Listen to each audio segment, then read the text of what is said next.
یا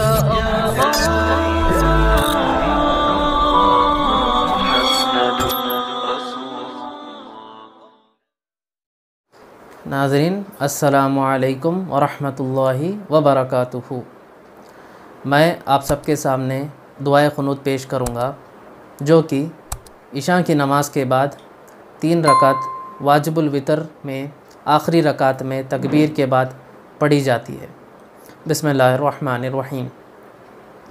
اللہم انا نستعینک ونستغفرک ونؤمن بک ونتوکل علیک ونثنی علیک الخیر ونشکرک ولا نکفرک ونخلع ونترک من یفجرک اللہم ایاک نعبد ولاک نصلی ونسجد والیک نسعی ونحفظ ونرجو رحمتک ونخشى عذابک ان عذابک بالکفار ملحق۔ جزاکم اللہ خیر۔ السلام علیکم ورحمۃ اللہ وبرکاتہ۔ السلام علیکم دوستو، اگر آپ کو ہمارے ویڈیوز پسند آئے تو لائک کریں، شیئر کریں۔ یہ ویڈیو آپ کو کیسی لگی کمنٹ باکس میں ضرور بتائیں، اور مزید ویڈیوز دیکھنے کے لیے ہمارے چینل کو سبسکرائب کریں اور بیل آئیکن کو دبائیں۔ اللہ حافظ۔